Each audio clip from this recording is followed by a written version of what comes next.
Should you register a company in China in 2023 or possibly 2024 and onwards, depending on when you watch this video? This content might be helpful.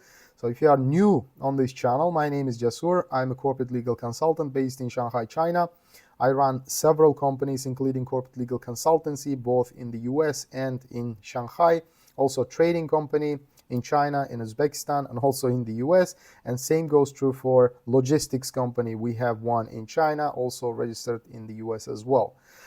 If you need our services, you can always get in touch with us. I'll be glad to hear from you and looking forward to working with you with all these global clients. Now, going back to the topic, do you want to start a business in China or not? Or is this a right decision? So oftentimes when people ask this question, they go around and talk to people. Obviously, that's natural. They conduct their own due diligence, research, etc. And unfortunately, sometimes they come across the wrong people who are giving wrong information, wrong advice on this question. I personally met many people. Actually, I meet them on a daily basis. Because WeChat here is one of the most commonly used social network. So on WeChat, there are a bunch of groups, business groups I'm a member of.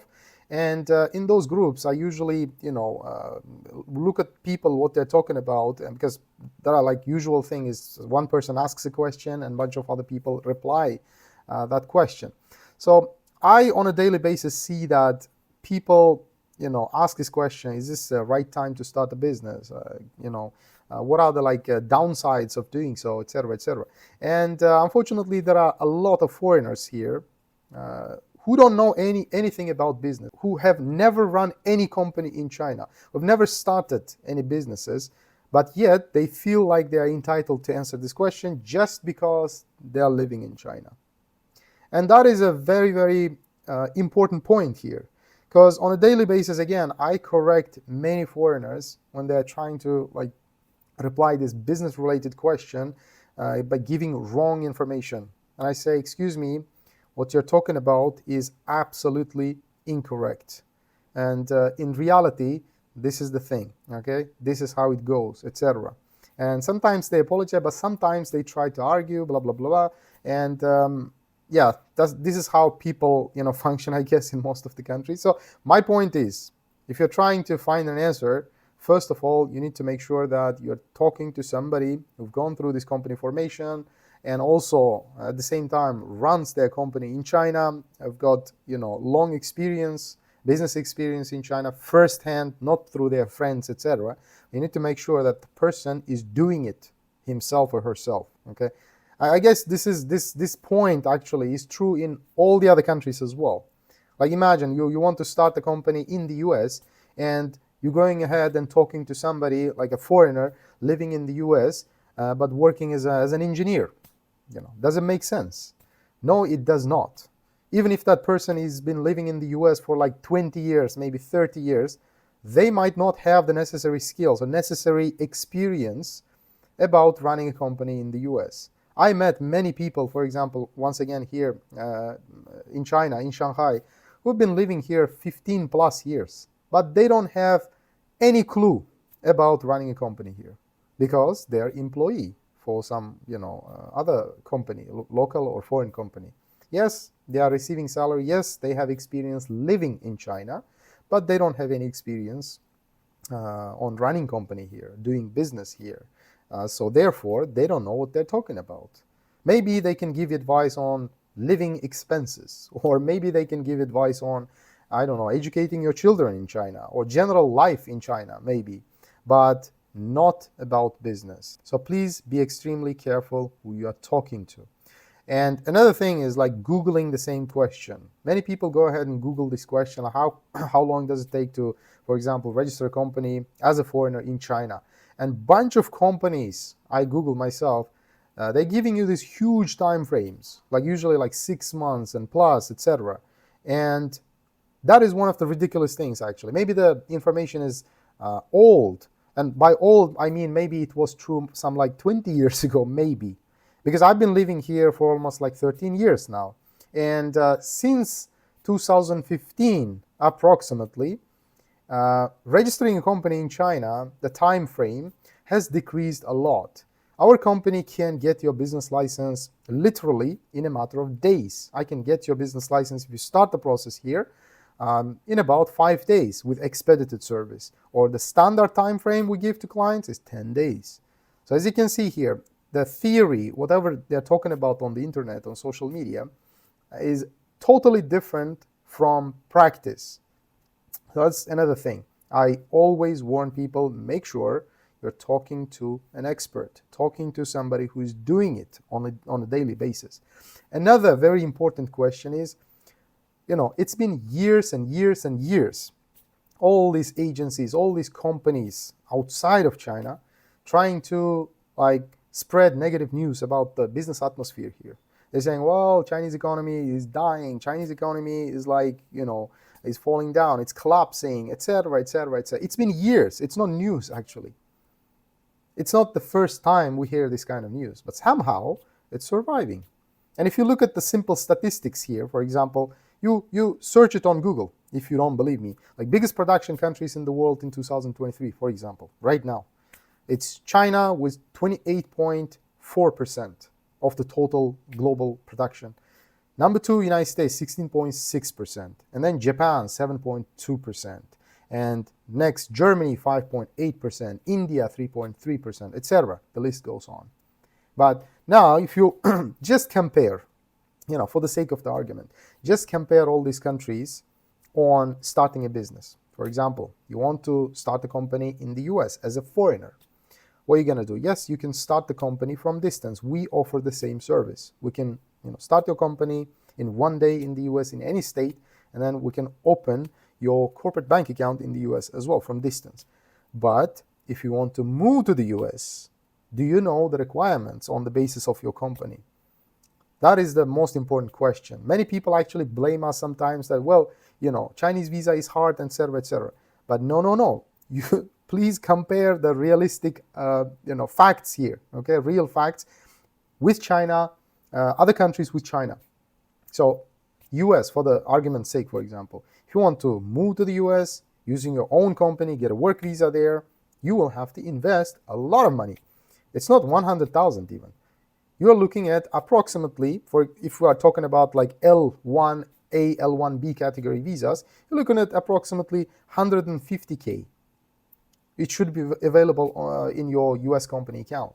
Or if you're looking at like EB5 type visa, the green card visa, then you're looking at minimum 500K USD invested into your US company. Plus, on top of that, you need to create some 5 or 10 jobs for the US citizens.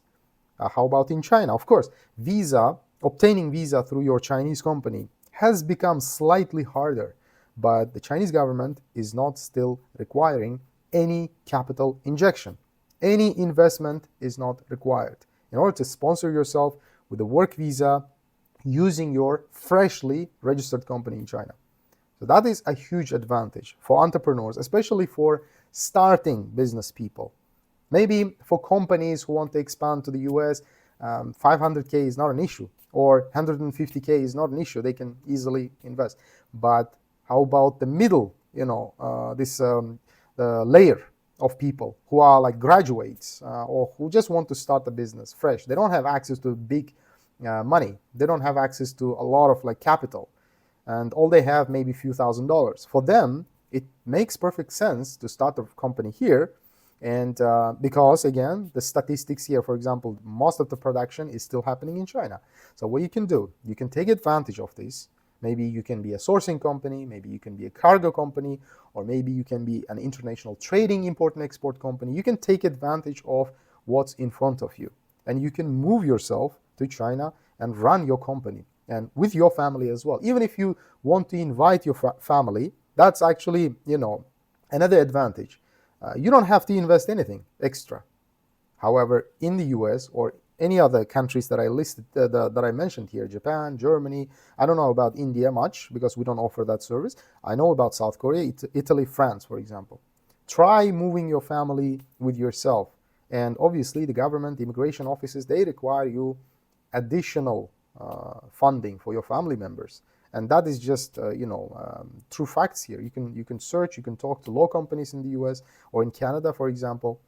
So simple comparison reveals the truth, actually, the logical approach, And another thing, besides investment, starting the company and opening a bank account.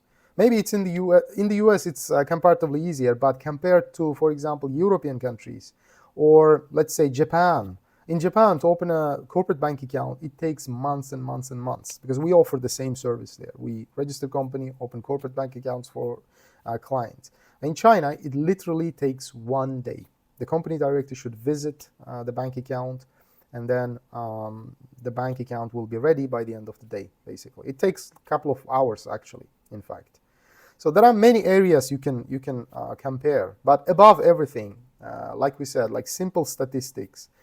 Even though many companies and agencies or some YouTube channels claiming that Chinese economy is collapsing, yeah, maybe there are some issues, like especially after the pandemic, because during the pandemic, the government was kind of, under lockdown, and then they are spending a lot of time, a lot of money, etc. But now, yeah, they are facing a lot of issues. But still, the production, the factories, a lot of business is still happening in China. And I think for starting business people, especially people with few years experience maybe, and they want to be the part of this import and export process, they want to start a sourcing company, China is still a good option.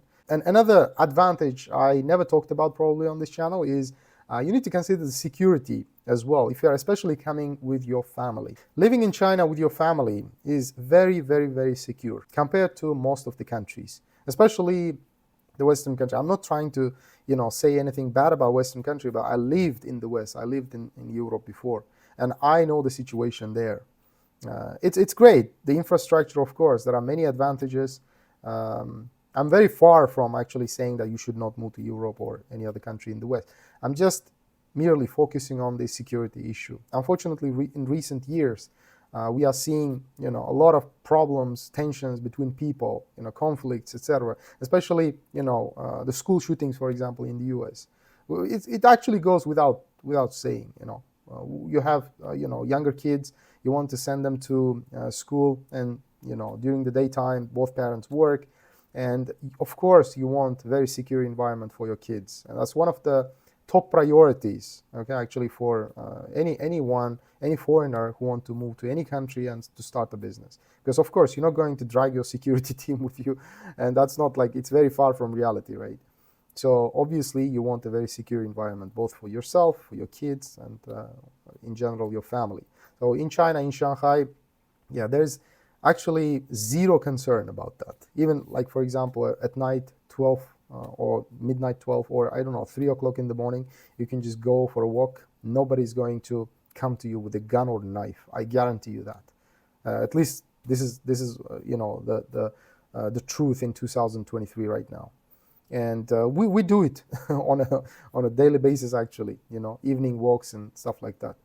Never have I thought about this security issue. It never comes to your mind because it doesn't exist. And in school environment as well, one of the very sensitive topics, I know that, but in China, at least, the education curriculum is actually very strictly monitored by the government. They don't let any kind of liberal ideas or any kind of unnatural ideas being injected in the school environment. It's purely educational. It's purely subject-based, nothing else. No politics, nothing unusual you experience in Chinese schools. We send our kids, we have first-hand experience, both in public school. Our kid used to go to public school first because naturally she went to Chinese kindergarten, and then we proceeded to the public school. But then we switched to private just because the quality of education. But in private school, it's slight difference there. They pay more attention to students because they have lesser kids in classrooms. In public school, there are 30 kids in one classroom. Yes, that was one of the problems why we actually decided to switch to private school. But in private school and public schools, the quality of education, subject-wise, mathematics, all these calculus, biology, science, etc., they are always top-notch. You can look at the statistics again. How many Chinese students are on the international tournaments? They are, getting the first prize. It's no secret, actually, because the curriculum is that strong. And you should not be worried about some unnatural, some crazy ideas being infused in the school system. It never happens because the government watches it. All right? But again, please don't take me wrong, because these are my personal views and personal preferences. I would like to live in a safe environment, and I want my schools and I want my kids' schools to purely focus on subjects, nothing else. This is what we want as a family, me and my wife. I don't know about others, but if you prefer that kind of like liberal atmosphere, like, people changing your kid's mind without your permission, parents' permission, without giving any notice to the parents, then by all means, go ahead. But personally, I would not want my kids to study in that environment, where I don't have any idea what they're doing to my kid, how they're changing, their minds with their own beliefs and ideas. These are very far from the subjects that I want my kid to study.